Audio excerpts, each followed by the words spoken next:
Entrevista do século. Conversas para pensar a realidade e a transformação do Espírito Santo. Olá, bem-vindo, bem-vinda, bem-vinde. Essa é mais uma entrevista do século. Eu sou o Vitor Taveira, queria lembrar você para também acompanhar aí o Século Diário no YouTube, nas plataformas de áudio, no site séculodiario.com.br, curtir, compartilhar, comentar e divulgar a nossa imprensa independente. Estamos aqui hoje como convidada, temos a historiadora Carolina Júlia Pinto dos Santos, que é mestre em Sociologia Política, e ela lançou recentemente esse livro que é A Construção da Memória Positiva sobre o Estado do Espírito Santo, A Construção da Memória Positiva sobre a Ditadura no Estado do Espírito Santo, que foi lançado pela Mil Fontes, então um livro novinho, né? Fresquinho. Então, bem-vinda, Carolina, obrigado pela presença, por aceitar vir aqui conversar com a gente um pouco sobre esse tema que você fala tem muitas lacunas, né, da memória histórica sobre a ditadura. Acho que no Brasil, né, se a gente pensar comparando com outros países, até da América Latina, como o Chile, a Argentina, né, e aqui no Espírito Santo mais ainda, né, eu queria que você comentasse um pouco que lacunas são essas, como é que você vê esse processo de memória, né, sobre esse período tão duro, né, da ditadura que foi de 1964 a 1985. É, Boa tarde, é um prazer, né, estar aqui debatendo um tema tão importante, tão caro a toda a sociedade, a democracia, né? Nós fizemos esse meu trabalho, é fruto de uma inquietação desde a graduação, de entender, né, por que no imaginário político capixaba, se vocês procurarem no jornal, nas revistas, e sobretudo nos períodos em que se discute a memória do golpe, né? Que o golpe foi benéfico para o Espírito Santo em função da atração dos grandes projetos industriais. Então, a minha pesquisa é fruto do meu mestrado em Sociologia Política pela Universidade de Vila Velha, que tem como temática discutir essa memória. E a memória positiva. Positiva para quem? Para uma elite que, apesar de, à época, ser incipiente e pequena, ela foi coesa e organizada o suficiente, ao nosso juízo, para incutir no imaginário capixaba, até hoje, que o golpe foi benéfico para o Espírito Santo. Então, a lacuna que a gente fala parte do pressuposto que, primeiro, benéfico para quem e por quê. E então o livro ele versa sobre isso e coloca essa elite empresarial capitalizada pela Findes como uma elite que estava à margem dos grandes projetos, porque é preciso dizer que esses grandes projetos industriais eles estavam em curso antes, né, do golpe, ganharam uma nova corporação, uma nova organização, porque ele entra dentro do bojo da chamada modernização autoritária, né, que Belchovsky trata isso muito bem, que outros autores, como o próprio Celso Furtado e a Conceição Tavares fala muito bem, o próprio Fernando Henrique Cardoso, professor da USP à época, tratava desse assunto. Mas, assim, por que foi benéfico para o Espírito Santo na visão da elite? Porque, ao ter as plantas dos grandes projetos, essa elite, advinda do processo de modernização e urbanização do cenário capixaba, aqueles fazendeiros ligados ao café, independente dessa narrativa que também é questionável, que o café era de péssima qualidade, que estava em bancarrota, não. Havia uma projeção, né, de um novo cenário econômico que essa elite veio para o centro urbano fazer, no primeiro momento, pequenos comércios, né? Então, a gente fala assim, Federação das Indústrias do Comércio, da indústria, mas muitos eram, na verdade, comerciantes de insumos da indústria, né? Então, o nosso livro, ele conta essa história de como essa federação se constituiu com pequenos industriais, Um pouco antes da ditadura, né? Um pouco antes da ditadura. 58? E aí, o que acontece? No bojo da ditadura, porque o meu livro faz referência do golpe, que foi em 64, mas a minha análise ela é a partir de 70 a 83, quando, de fato, os grandes projetos ganham forma de planta industrial. Tanto é que, se você olha a capa do meu livro, traz o presidente Médici aqui, né, falando um pouco disso, que veio aqui no Palácio Anchieta fazer a Ciderbras, falar da CSN, a planta da CST, né? E na capa da Findes, uma das revistas que eu analisei, a CST sai uma capa, está nos anexos do livro, vocês podem, né, depois, quem tiver acesso pode observar, em que eles estampam com toda alegria a CST é nossa, porque havia uma narrativa que a CST é do Estado do Espírito Santo, que a CST iria para Minas Gerais. E a elite também incutiu que a CST só ficou em solo capixaba em função da sua força política. E que a gente sabe que havia uma narrativa e uma disputa política, sim, mas os fatores que são determinantes o próprio conjunto do porto, né? Que nós já tínhamos a Vale aqui, bem instalada no final de Camburi, que não fazia sentido, né, estrategicamente não fazer a CST, porque o corredor já estava pronto. Então, a primeira lacuna é entender quem é essa elite e, ao entender, dizer que ela de fato era pequena, que ainda se organizava do ponto de vista de ser de fato um representante industrial, mas que ela pautou o governo dentro da narrativa de que era preciso apoiar a elite para que a elite pegasse, o que eu vou dizer assim, o rescaldo dos grandes projetos. O que é o rescaldo dos grandes projetos? A CST, a tecnologia de construção da CST, a tecnologia da construção, da reconstrução da Aracruz, Praia Mole, todas vinham de fora. Porque não só no Espírito Santo, mas o Brasil não tinha essa tecnologia de ponta. Mas a elite capixaba, ainda incipiente, repito, mas bem organizada, ela pautava a terraplanagem, que parecia pouco, mas que dava capital e oportunidade dessa elite se colocar. E aí vem, nesse bojo dos grandes projetos, vem o Civit, né?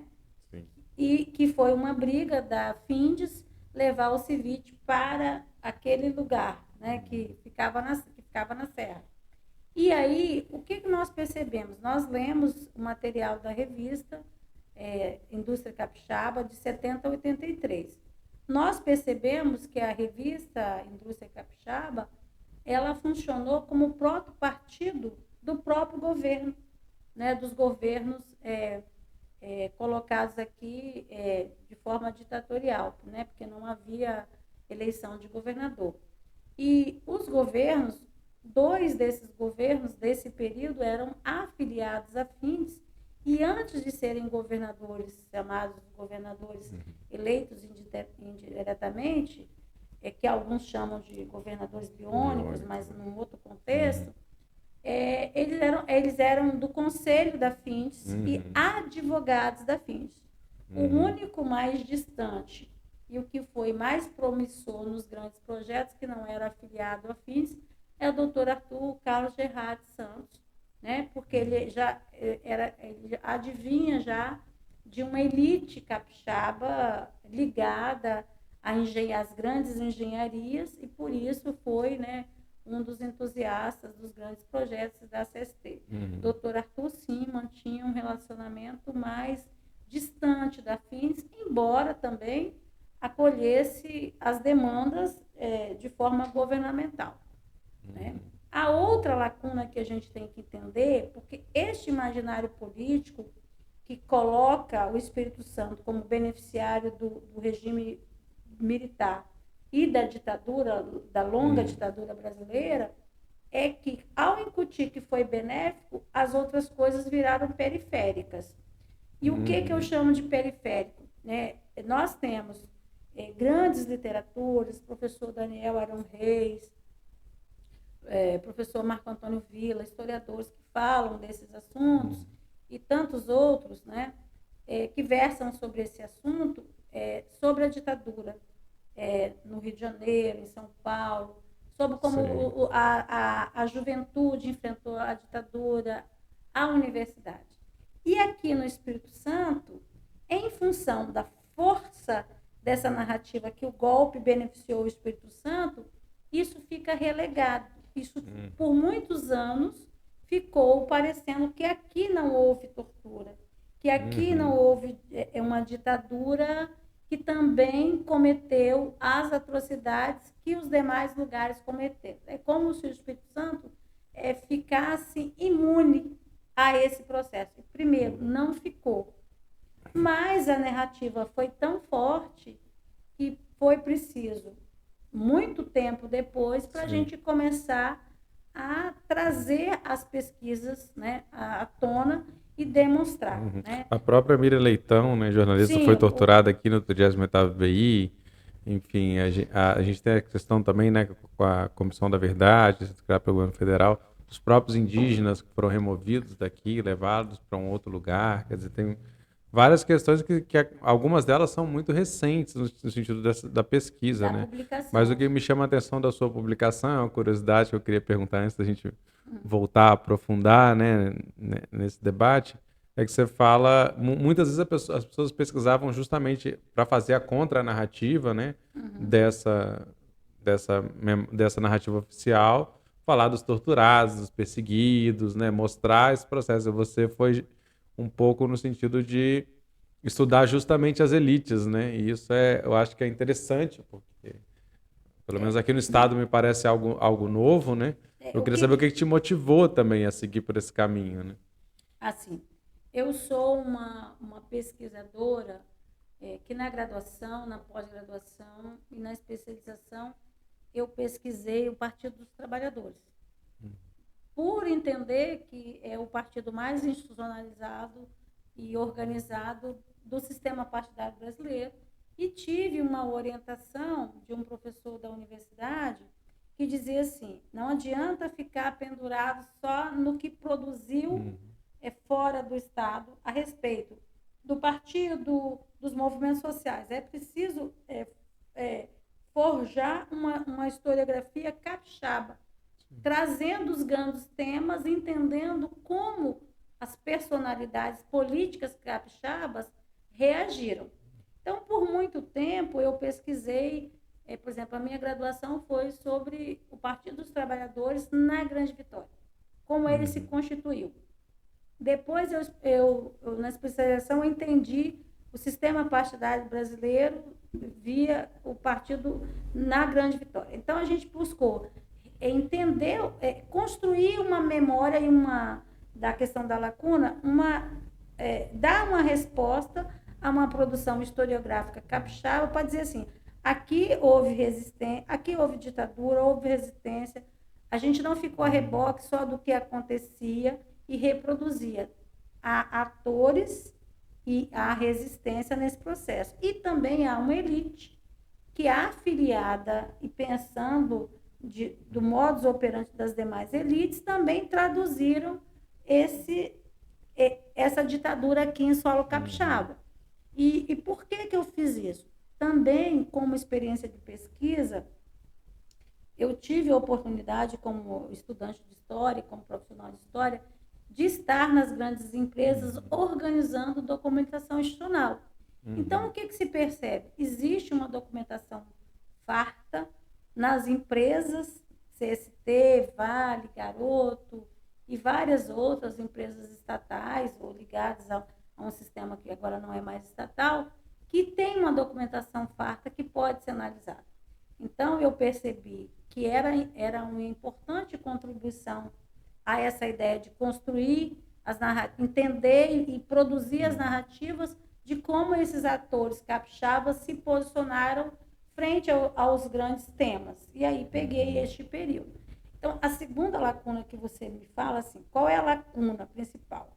Primeiro, houve uma elite que se posicionou positivamente em favor do golpe. Por quê? Porque há interesses de classe. E esse interesse de classe produziu essa narrativa que está em todos os jornais, que estavam nas escolas, né? Por exemplo, você tem documentos em que pede-se para as escolas saudar a Revolução de 64. Você tem todas as escolas afiliadas ao sistema FINDS plantando árvore, cantando o hino e fazendo saudação ao golpe civil-militar. E, por outro lado, você tem uma revista que ela é periódica, ela é organizada, que pauta ao governo a partir dos grandes projetos para alavancar o desenvolvimento capixaba, de algum modo organizando a demanda desses empresários. Né? E esse movimento, ele é um movimento legítimo de uma categoria. E a outra? Você citou o caso Mira Leitão. Quantos sabem desse caso? Não está, isso não sai quando se comemora o período que o golpe, o ano que vem, vai fazer 60 anos, não se fala dos estudantes, dos professores, dos militantes que foram presos, né, ou que não foram presos aqui no Espírito Santo, mas fugindo, foram presos fora do Espírito Santo, como é o caso do Perli Cipriano, que eu cito no livro, né? A gente não conta a história dos advogados, né? Assim, não se contava, né? Agora, depois da instituição da Comissão da Verdade, nos anos 2000, isso ficou latente. A UFES mesmo tem uma Comissão da Verdade, que inclusive revelou vários documentos que a própria universidade foi perseguida. Mas quando é que isso vai parar num livro didático capixaba? Então, a ideia dessas publicações é buscar reforçar que houve o golpe, houve uma elite que se organizou em favor desse golpe, mas igualmente houve uma resistência. E a questão da memória que eu estudo em Hausbach, que fala assim, a memória é um fenômeno coletivo. Você só se lembra de algo que viveu coletivamente. A memória de um tempo é a memória de um coletivo desse tempo. A FINDS organizou a sua memória e o que ela defendia através da revista. Quem mais? Essa é a lacuna que a gente visa instigar que outros pesquisadores preencham. Nós, capixabas, nós já temos vários livros e é preciso esse jornal fazer esse debate. Quem mais fez? Então, é nesse sentido que a gente busca preencher a narrativa e desconstruir a ideia de que foi benéfico. Porque, em nome desses grandes projetos, nós também tivemos a ditadura que levou à tortura, que levou à prisão.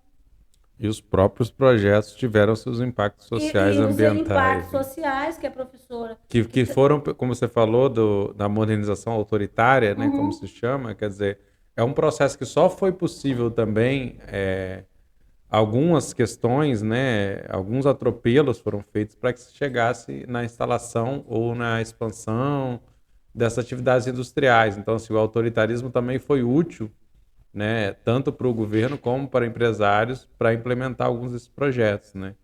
E, embora, como você falou, muitos deles já vinham em curso, e pelo que entendi, a nossa elite ela disputava mais as migalhas, né, desse processo, não a direção dele, mas os benefícios advindos, assim, né?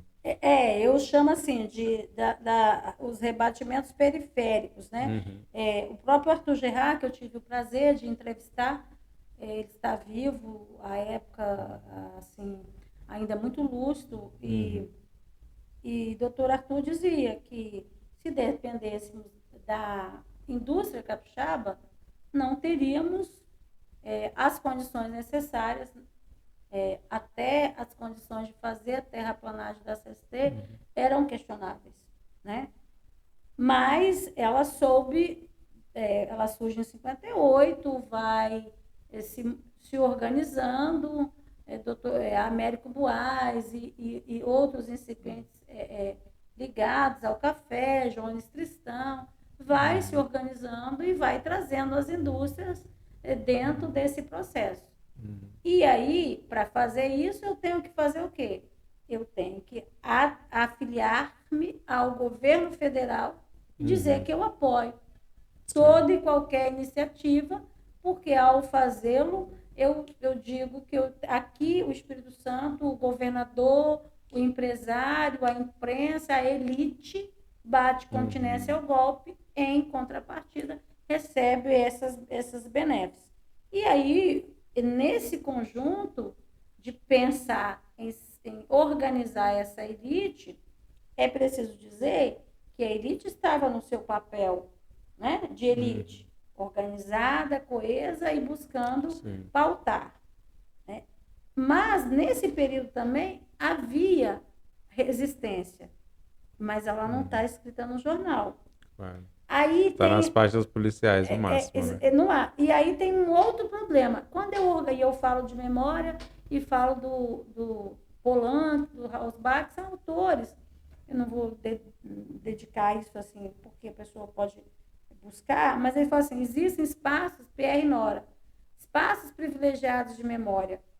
A FINDES, ela construiu o seu espaço privilegiado de memória. Repito, quem mais?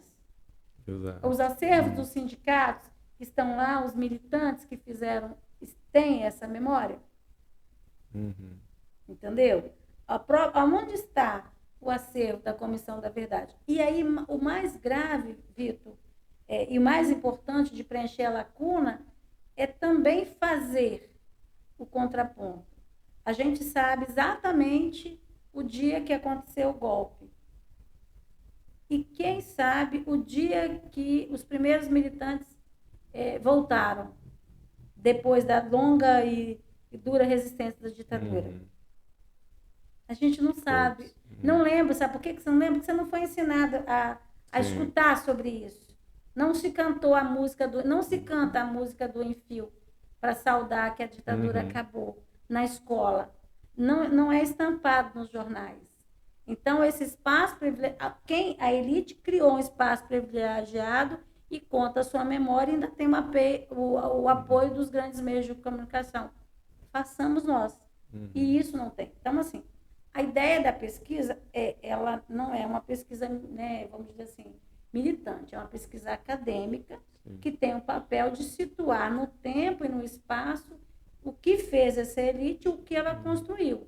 No bojo disso, a gente mostrar as lacunas que precisam ser preenchidas em relação a essa memória não positiva da ditadura e a memória da resistência. Por isso que no nosso livro eu trago em várias partes a fala do Perli Cipriano, que é um militante que viveu este período, que ainda está vivo, né? Lúcido e muito militante para contar essa história. Super ativo. Inclusive, assim, você falou um pouco dessa certa propaganda, né, de falas positivas, mas tanto a imprensa, né, como esse registro oficial, eu acho que nem sempre é um ufanismo que aparece, né?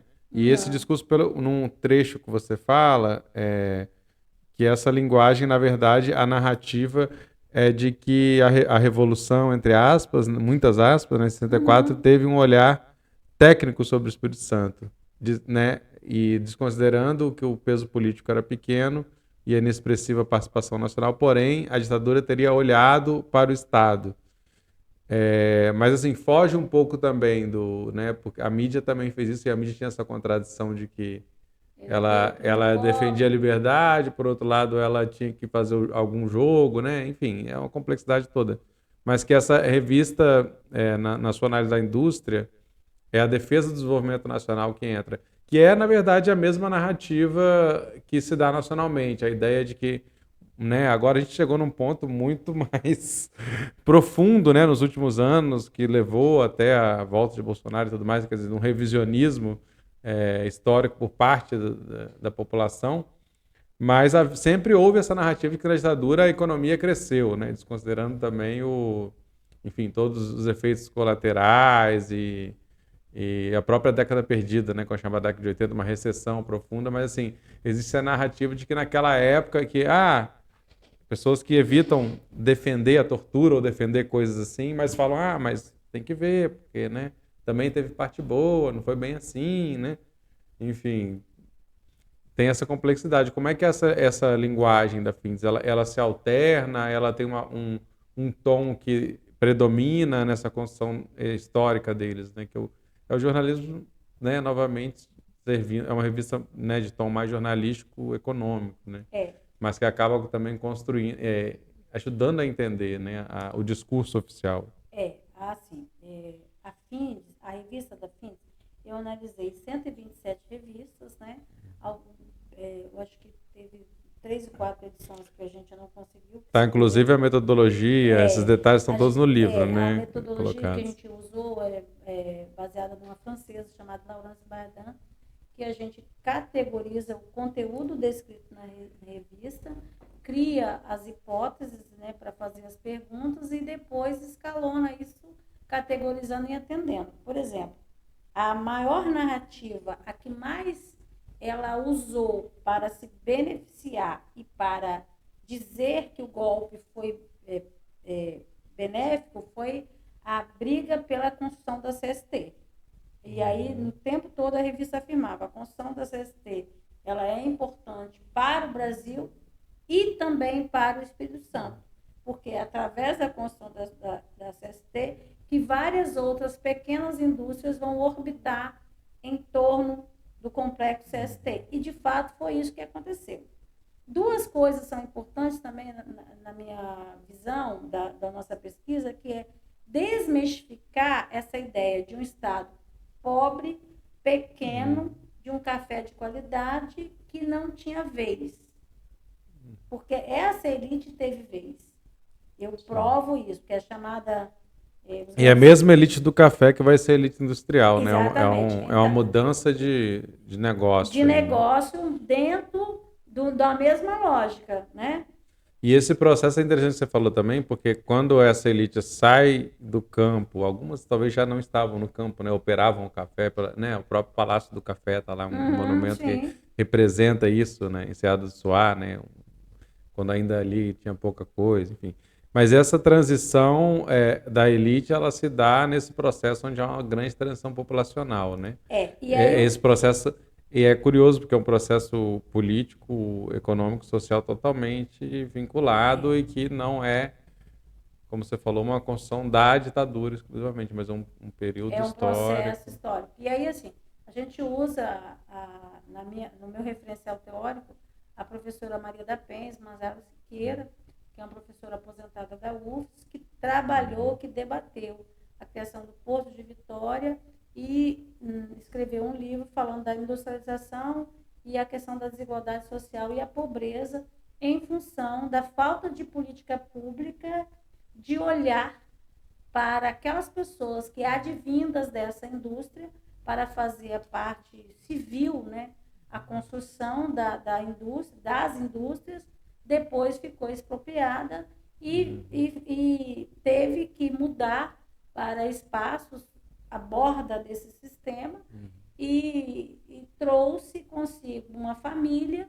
que não tinha escola, posto médico, lugar de morar. Esse é um livro clássico da professora Maria da Penha Manzaro Siqueira. Tive a honra dela estar não só na minha aula de mestrado, mas na graduação, na pós-graduação e na minha banca, né, de pesquisa.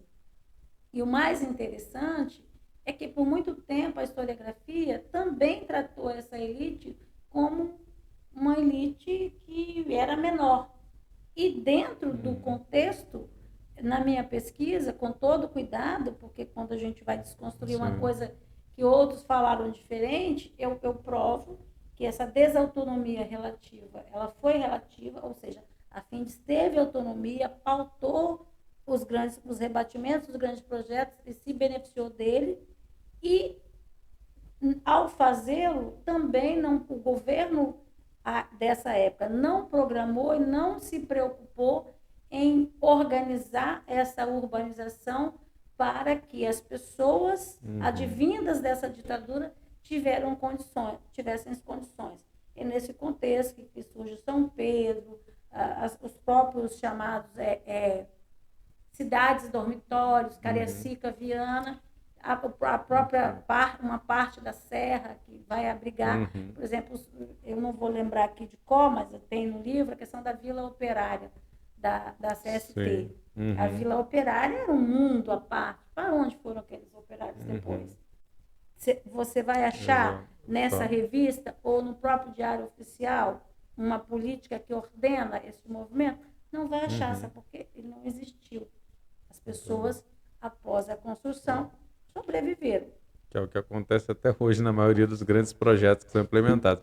Inclusive, assim, nesse processo a gente tem populações migrantes do interior para o Grande Vitória e de outros estados, né, vizinhos, principalmente Bahia, Minas, Rio, que também vão ser trazidos, e aí ao final desses projetos acontece isso que você falou, né, tem que procurar se dar um jeito de, né, já sem emprego, sem salário, para onde vai, né. Inclusive, o próprio processo de implementação, aí eu vou citar especificamente Aracruz Celulose, com antes Aracruz Florestal, né?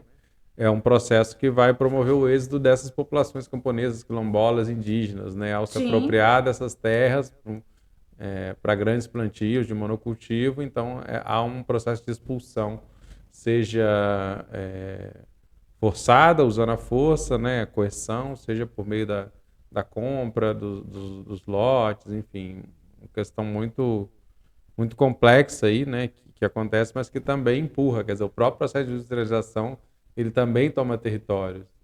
Porque é feito a partir de uma visão, né, que não focaliza o trabalhador e não escuta a universidade, não escuta, às vezes, setores até mesmo. Nesse período não escutava ninguém, né? Mas, assim, após a distensão também nós tivemos dificuldades, né? De inserir as pessoas dentro dessa economia produtiva, uma vez que elas já tinham cumprido o papel de organizar as grandes indústrias. Pois é, e essa é uma grande falácia que eu acredito do discurso liberal, é que quando eles vão falar, porque houve violação, porque houve, né, irregularidades na implementação de um projeto, ou porque esse projeto viola direitos humanos, ou qualquer coisa, eles vão falar, mas aí a responsabilidade é do Estado. É o Estado que tem que fiscalizar isso, como se essa elite econômica não fosse, e a elite política não fosse a mesma, ou não fossem aliados, né? Isso é uma análise mais sociológica que eu acho que os liberais não fazem, né? Tipo, é óbvio que há uma relação muito forte entre poder político e poder econômico. Né? Na verdade, o que você está falando, a gente enquadra dentro da sociologia política dos esquecimentos intencionais. É salutar esquecer, porque eu não quero resolver. No que pese aos rebatimentos negativos desse período, eu quero esquecer que houve tortura, que há uma pessoa que ficou horas e dias no batalhão. Por exemplo, tem uma parte aqui que eu recomendo e que eu tentei traduzir, duas coisas assim, né? E é muito importante quando você faz uma pesquisa e tem assim o privilégio de ouvir as duas partes. Porque eu ouvi dois grandes atores de lados diferentes. Eu ouvi o Dr. Arthur Gerhard.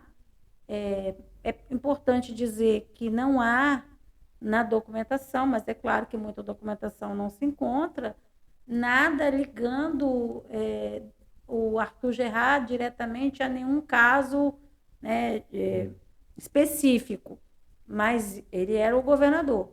Então, quando eu pergunto sobre o caso Miriam Leitão, ele primeiro dá aquele afastamento, que a gente chama de afastamento justamente social do fato, né?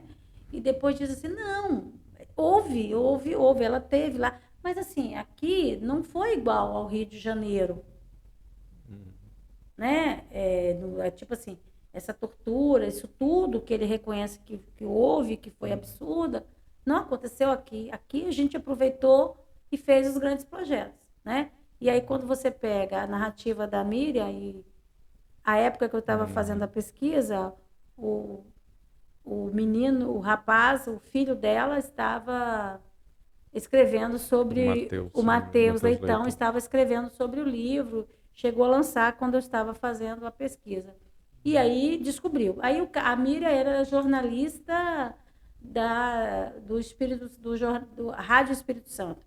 Aí ele falou assim, não, mas assim, houve aquilo, né? Foi horrível e tudo, mas quando liberaram ela, e a Elzi Moraes, que foi até secretária de Educação nos anos 90, que também trabalhava na Rádio Espírito Santo, eu chamei a Elzi e falei, não, readmite, ela é uma boa jornalista, readmite. Eu sei, teve um probleminha aqui, mas né, eu readmiti, está tudo certo. Mas não é assim. Não foi só e não foi pouco. Né? Deixa a marca indeleve numa geração, não é só nela. E aí, mas como esse caso era um caso que ficou muito tempo, né, acomodado em função do cenário ser dos grandes projetos, isso aí foi tratado, e isso ficou há muito tempo, muitos capixabas não sabiam, não mexiam nesse assunto. Então, a memória silenciada é isso. Eu valorizo um feito que, ao meu ver, foi positivo, foi salutar, deixou um legado industrial, e minorizo como se aquilo fosse assim, um efeito colateral. Né? Repressão, falta de liberdade, tortura psicológica, física, não é efeito colateral, é uma política, e foi uma política de governo. Né?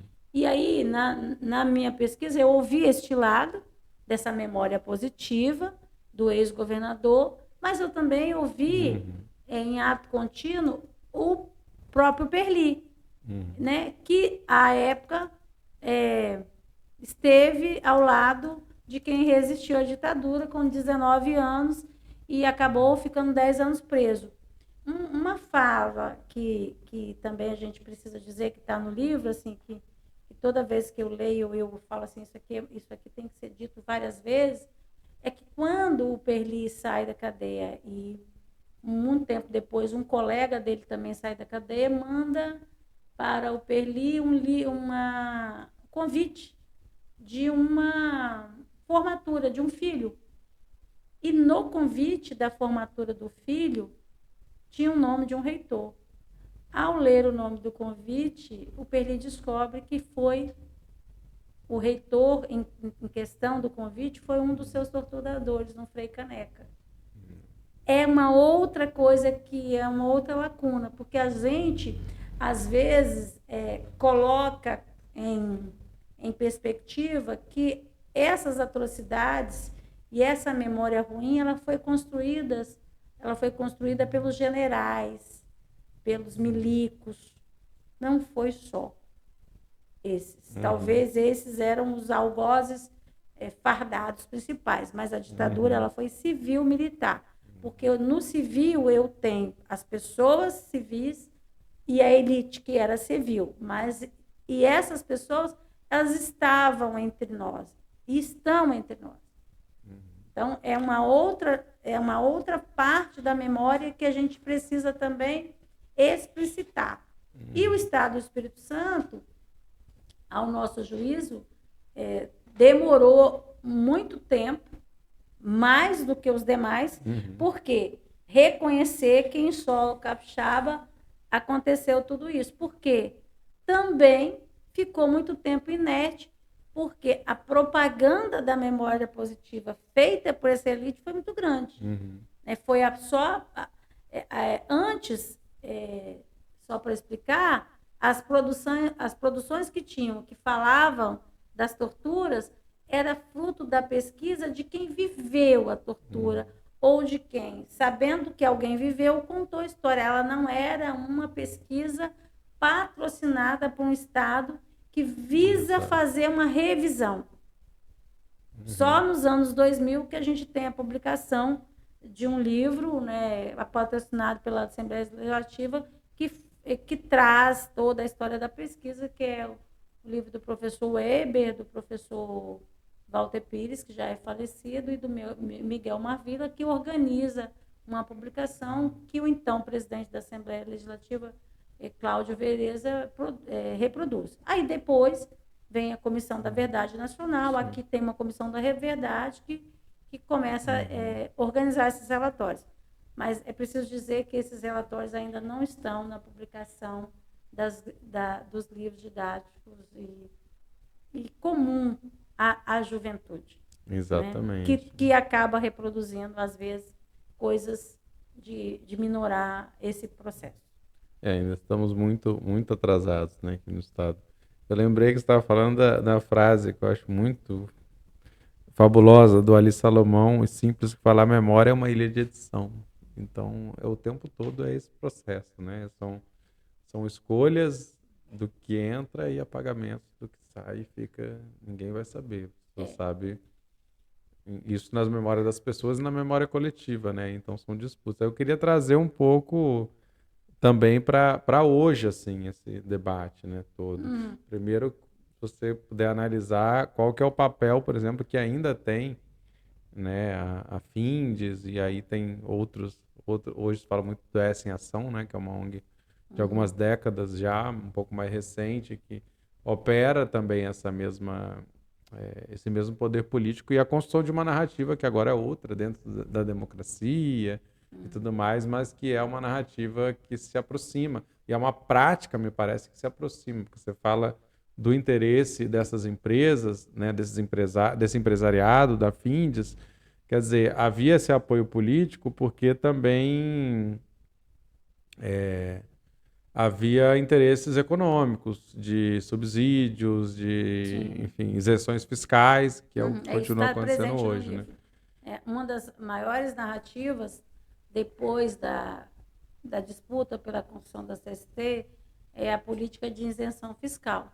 E quase sempre eles pautavam o governo. É muito interessante, né? Porque primeiro saía na revista as solicitações dos empresários, daí, sei lá, 10, 15 dias saía no Diário Oficial. Hoje, o que eu posso dizer assim, a nossa sociedade, ela fez, né, uma reflexão e optou por uma democracia, né? É claro que nesse processo, hoje, assim, as instituições empresariais, por mais que tenha dificuldade, existe uma corrente forte que defende a democracia, né? A Federação das Indústrias, eu não consigo hoje situá-la como uma federação antidemocrática. Muito pelo contrário. Você vê a federação, eu não pesquisei mais a federação, meu recorte é 83, mas assim, vejo a federação afiliada e de mãos dadas com questões pró-democracia, né? Mas assim, não teria condições de avaliar isso do ponto de vista macro. Do ponto de vista da resistência, ainda existe lacunas que a gente busca preencher. E o mais importante, trazendo para a questão do que se pode produzir com pesquisas como essa e como debates, como o professor Weber faz, é trazer a juventude a repensar como se constrói e como se consolida as democracias nos espaços de pesquisa, na escola, na sociedade, né? Eu repito, as organizações empresariais, sindicais e sociais, elas precisam também ter os seus espaços privilegiados de memória para que as pesquisas consigam avançar. Nessa perspectiva, o que eu vejo que a pesquisa do meu livro traz? A memória é um fenômeno coletivo. E nós, ao coletivizarmos as memórias das nossas resistências, dos períodos que nós vivemos, nós precisamos organizar essas memórias. É preciso também dizer que a federação só conseguiu tanto êxito, porque também no campo de vista da elite, da representação da elite, tinha capixabas trabalhando no alto escalão do governo federal. Uhum. Isso é Né? fundamental. E, assim, geralmente essas pessoas são de Cachoeiro de Itapemirim, que aumenta, né? A gente fala assim disso, porque tem muito essa coisa do Cachoeiro, porque o Cachoeiro está perto do Rio, né? Uhum. Estudavam ali e tal. Quem são as pessoas hoje que estão nesse âmbito não só das instituições dos estados, trazendo essa outra parte da memória no governo federal? Uhum. Então, assim, qual é o debate que se faz da nossa história e das nossas solicitações no campo de construir essa memória no governo federal? Eu acabei de te contar que existiu, que morou entre nós uma capixaba que foi uma jovem da ditadura. Quem mais sabe disso? Então, nessa perspectiva que eu acho que a gente vai construir. Como que a gente fortalece os valores democráticos? Trazendo os valores democráticos para a pauta e mostrando a essa nova geração que às vezes flerta com regimes autoritários o quão é importante a democracia e o que os jovens, né, de 64, 68 fizeram para que você tivesse o direito até de questionar a própria democracia. Porque quem não viveu a ditadura não consegue dimensionar, né, o que foi não poder dar uma entrevista, não poder recitar uma poesia, ser preso porque foi ao teatro, escutou uma música, né? Porque nós chegamos assim num limiar, aí, num limite muito estreito ali, né? Que a vitória do Lula sobre Bolsonaro foi uma margem mínima, né? Muito pequena, na verdade. Ou seja, e a gente, né, muito se questionava o que seria de um segundo governo Bolsonaro, dado que até, né, essa nova direita tem operado dessa forma, com o primeiro governo de confusão, de destruição e tal, e no segundo governo próprio aprofundamento autoritário, né? Então, assim, tivemos um respiro aí, essas forças de extrema-direita são muito fortes, forças que defendem a ditadura e as políticas autoritárias, né? Enfim, e minar a democracia, né? E começar com outros processos. E agora a gente tem a oportunidade, ainda que num momento muito difícil ainda, né? De ir construindo outros caminhos, né? Para a gente poder... E aí, assim, ficou mais claro, e acredito que algumas pessoas no governo federal têm essa visão, né? Outros talvez não tenham, mas da importância de fortalecer esse entendimento da sociedade, da importância da democracia, e não entender que a democracia não é fim, né? Ela é o próprio processo, né? Então, assim, o que você acredita que pode ser feito, o que deve ser feito, né? Nesse sentido, que tipo de políticas poderiam ser feitas? Aí eu vou trazer no plano nacional, mas também no Espírito Santo, né? Temos um governador também que, bom, se coloca, né, nesse campo democrático, mas às vezes a gente fica muito à mercê apenas das políticas nacionais e não construímos uma política focada, né, no processo do Espírito Santo.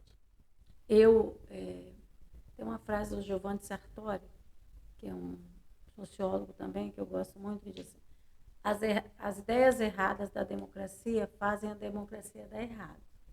Então, assim, nós temos o privilégio de ter no Estado do Espírito Santo um governador democrático, popular, advindo de um movimento que sempre defendeu a democracia.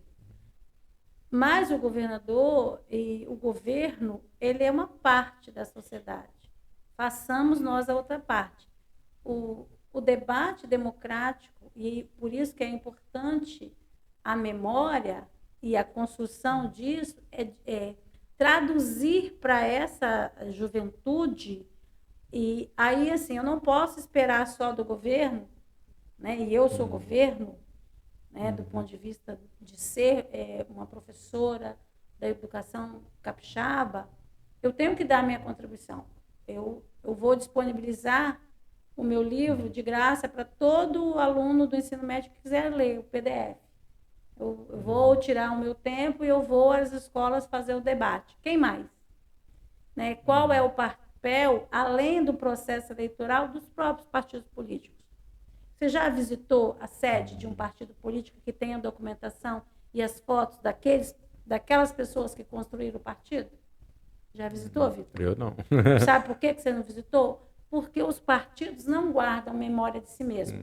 Vai, por exemplo, o professor Weber José de Oliveira, meu colega historiador da universidade, ele tem uma tese fantástica. A dissertação de mestrado dele é sobre o Partido dos Trabalhadores e sobre tudo o que aconteceu no governo Vitor Buarque. Está lançado? Não. A Findes patrocinou a revista e incutiu a memória positiva desse período. Essa, né, é bom dizer que eu falo sempre de uma Findes do passado. Eu não estou me referindo a nenhum nome de nenhum, né, porque a minha pesquisa é do passado. Por que não há o patrocínio dessa obra? Então, assim, às vezes a gente relega ao governo fazer, e eu tenho esse jornal, que funciona como um jornal que é independente, que traz essa pesquisa. Existem várias outras pesquisas como essa. Por que as pessoas afiliadas a esses sindicatos? Eu sou do Sindicato dos Professores. Tem uma história linda. Está escrita onde? E como é que eu vou forjar uma mentalidade, uma defesa da democracia, se eu não instrumentalizo o meu próprio militante com materiais que façam com que ele leve debate? O meu livro pode ser um bom adereço de mão para fazer um debate. Né? Eu tenho o privilégio de ter uma criança de 8 anos e um menino de 17, que conviveu com o Perli desde criança. E então ele aprendeu o valor da democracia. Eu me lembro de quando o Heitor era pequeno, que eu falava, meu Deus, quando é que eu vou sentar com ele e explicar para ele o que aconteceu com o Perli? Até que um dia ele escutou no jornal o Perli dando uma entrevista sobre o período da ditadura e falou, graças a Deus, ele não é um bandido, ele só lutou contra a ditadura. Quer dizer, eu estou dizendo isso de forma simbólica para dizer assim, alguém tem que contar para essa geração o que foi feito, para que eles admirem quem lutou, quem construiu uma outra memória.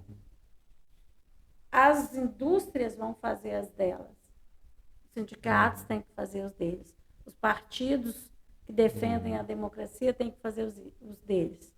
E tem que ser atrativa a juventude. Isso que eu ia falar, o grande desafio é fazer chegar, né, nas juventudes, no campo popular mesmo, né? Porque precisa talvez de linguagens, de traduções, de estratégias. E boas políticas, bons materiais, exigem também custos, né? Exigem investimentos para que isso chegue de fato. Eu sou defensora, eu sou da história, mas assim, até como eu estudei um pouco de marketing, os partidos não podem deixar, as instituições, não estou falando só de partido, para fazer o debate das ideias, da democracia, das formas e das políticas de governo em 3 meses no processo eleitoral.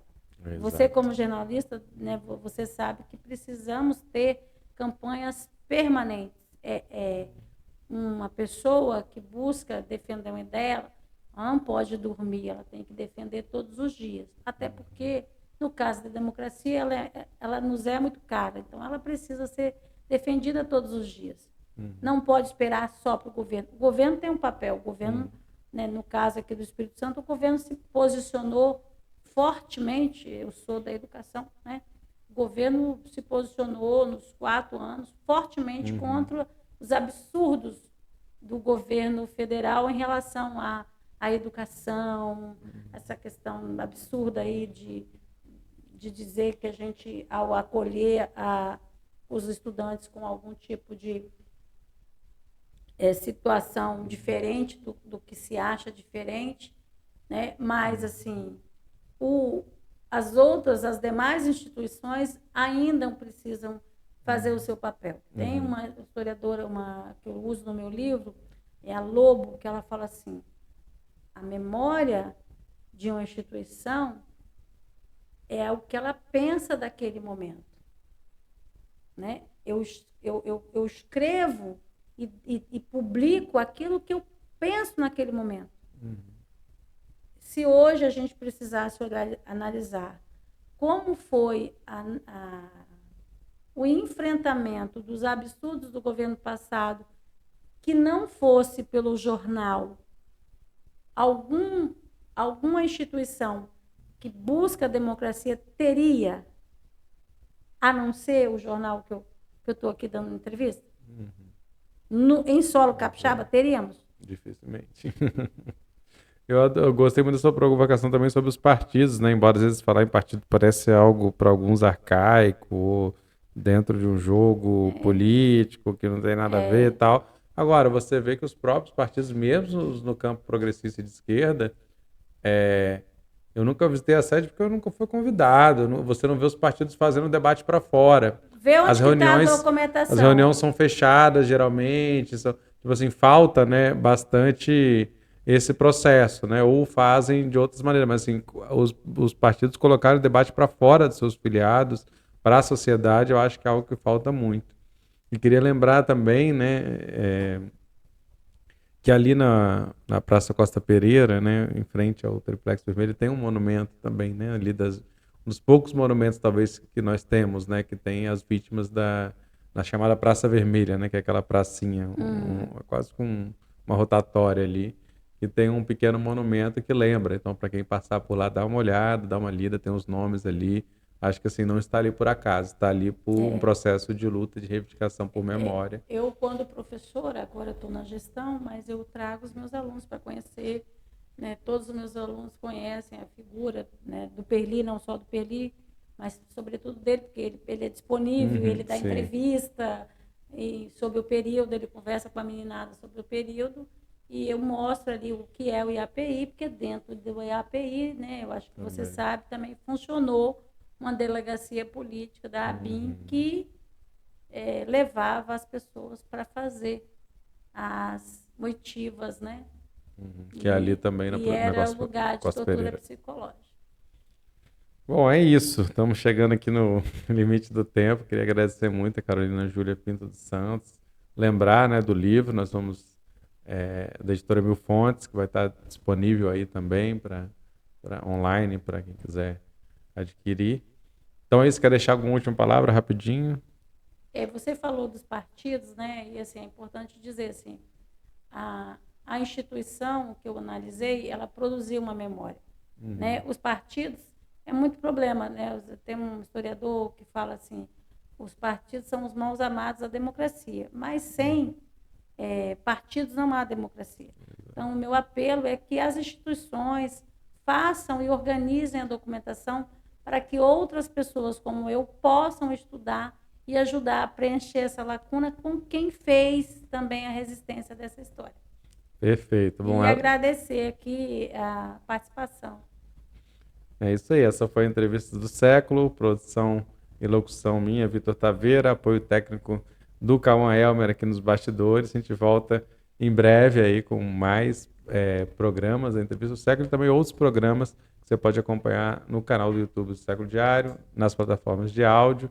Siga, curta, compartilhe e as notícias diárias também no seculodiario.com.br. Até mais. Entrevista do século.